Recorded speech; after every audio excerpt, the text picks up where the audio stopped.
우리가 흔히 아는 제우스의 영웅 서사 뒤에는 권력의 잔혹한 순환과 인간 본성의 어두운 면이 숨어 있습니다. 믿기 힘들지만 이 고대 이야기들은 현대 정치학과 심리학의 핵심 원리들을 수천 년 전에 이미 예언하고 있었던 것입니다. 당신은 혹시 그리스 신화의 진짜 메시지를 놓치고 있었던 건 아닐까요? 이제 이 숨겨진 진실들을 본격적으로 파헤쳐 보겠습니다. 왜 제우스는 결국 아버지와 똑같은 폭군이 되었을까요? 이 질문에 답하기 위해서는 먼저 권력의 본질을 이해해야 합니다. 현대 정치학자들이 권력 부패 이론이라고 부르는 현상이 바로 여기에 있거든요. 제우스의 이야기를 거슬러 올라가면서 살펴보면 그가 어떻게 해방자에서 억압자로 변모했는지가 명확해집니다. 크로노스를 물리친 직후 제우스는 형제들과 권력을 나누겠다고 약속했습니다. 하지만 실제로는 어떻게 되었나요? 하늘이라는 가장 중요한 영역을 자신이 차지하고 포세이돈에게는 바다를, 하데스에게는 지하 세계를 할당했죠. 언뜻 공평해 보이지만 사실 이는 교묘한 권력 분할이었습니다. 하늘을 지배한다는 것은 날씨를 조절하고 번개를 내리치며 모든 것을 내려다볼 수 있다는 의미거든요. 심리학자 스탠리 밀그램의 권위 복종 실험을 떠올려 보세요. 사람들은 권위자의 명령에 놀랍도록 쉽게 복종합니다. 제우스 역시 이 원리를 본능적으로 활용했던 것 같습니다. 그는 단순히 물리적 힘만으로 통치한 게 아니라 상징적 권위를 구축했어요. 올림푸스 산 정상에 거주하면서 다른 신들보다 높은 곳에 위치한 것도, 번개라는 가장 극적인 자연 현상을 무기로 삼은 것도 모두 심리적 지배를 위한 전략이었죠. 여기서 더 흥미로운 건 제우스가 보여준 선택적 기억입니다. 그는 자신이 크로노스에게서 받은 고통은 생생하게 기억하면서도 정작 자신이 다른 존재들에게 가한 고통은 쉽게 잊어버렸거든요. 이는 현대 심리학에서 말하는 인지 부조화의 전형적인 사례예요. 자신의 행동을 정당화하기 위해 기억을 선택적으로 편집하는 것이죠. 그런데 여기서 흥미로운 점이 있습니다. 제우스는 왜 자신의 자식들을 삼키지 않았을까요? 크로노스처럼 말이에요. 답은 간단합니다. 그는 더 교묘한 방법을 택했거든요.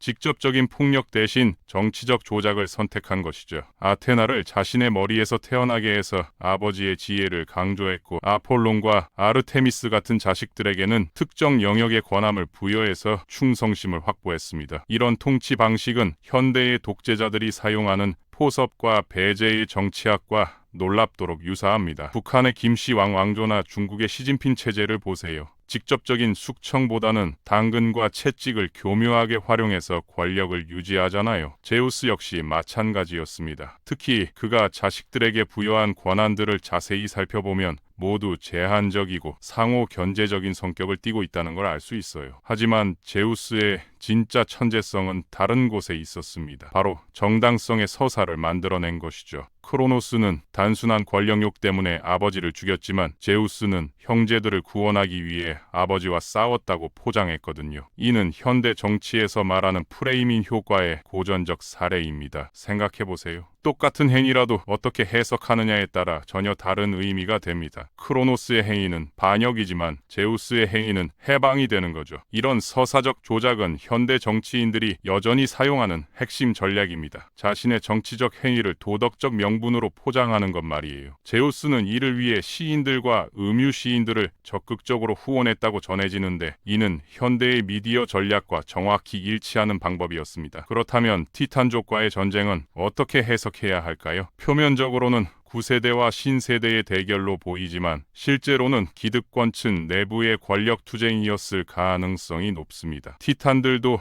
올림푸스 신들도 결국은 모두 신족이었거든요. 인간들에게는 어차피 지배층이었던 것이죠. 이 전쟁에서 가장 주목할 점은 제우스의 동맹 전략입니다. 그는 사이클롭스와 헤카톤케이레스 같은 괴물들을 해방시켜서 자신의 편으로 만들었어요. 이는 현대 정치학에서 말하는 주변부 세력과의 연대와 정확히 일치합니다. 기존 권력 구조에서 배제되었던 세력들을 끌어들여서 기득권에 도전하는 전략이죠. 하지만 전쟁이 끝난 후 제우스는 어떻게 했나요? 사이클롭스들은 무기 제작자로 전락시키고 헤카톤케이레스들은 감옥 간수로 만들어버렸습니다. 혁명 동지들을 이용만 하고 버린 것이죠. 이는 역사상 수많은 혁명가들이 권력을 잡은 후 보여준 전형적인 배신 패턴입니다. 프랑스 혁명 후 로베스피에르가 동지들을 숙청한 것이나 러시아 혁명 후 스탈린이 트로츠키를 제거한 것과 같은 맥락이에요. 특히 아틀라스에게 내린 처벌을 보세요. 영원히 하늘을 떠받치게 한 것은 단순한 형벌이 아니었습니다. 이는 본보기를 만들어서 다른 잠재적 반역자들을 억제하려는 심리전이었거든요. 현대 독재 정권들이 정치범을 공개 처형하거나 준형에 처하는 이유와 동일합니다. 아틀라스의 고통스러운 모습을 보며 다른 신들은 저렇게 되고 싶지 않다는 두려움을 갖게 되었을 테니까요. 그런데 여기서 가이아의 역할을 간과해서는 안 됩니다. 그녀는 크로노스를 도와 우라노스를 무너뜨렸다가 다시 제우스를 도와 크로노스를 무너뜨렸죠. 그리고 마지막에는 티폰을 만들어서 제우스마저 위협했습니다. 이는 균형자의 역할을 보여주는 것 같습니다. 가이아의 행동 패턴을 분석해보면 그녀는 특정한 세력이 너무 강해지는 것을 원하지 않았던 것 같아요. 권력의 균형을 유지하려는 본능적 욕구가 있었던 거죠. 이는 현대 국제 정치학의 세력 균형론과 매우 유사합니다. 어느 한 국가가 너무 강해지면 다른 국가들이 연합해서 견제하는 것처럼 말이에요. 티폰과의 최종 결전에서 제우스가 보여준 모습도 흥미롭습니다. 처음에는 패배해서 힘줄까지 뽑혔지만 결국에는 승리했죠. 여기서 중요한 건 그가 혼자 힘으로 이긴 게 아니라는 점입니다. 헤르메스와 판의 도움 그리고 운명의 여신들의 지원이 있었거든요. 이는 제우스의 통치 철학을 보여줍니다. 그는 절대적 독재자가 아니라 네트워크의 중심이 되려고 했던 것 같아요. 다양한 세력들과 관계를 맺고 필요할 때 그들의 도움을 받을 수 있는 시스템을 구축한 거죠. 현대의 성공한 정치인들이 사용하는 관계 정치학의 원형이라고 할 수 있습니다. 하지만 제우스의 가장 큰 모순은 바로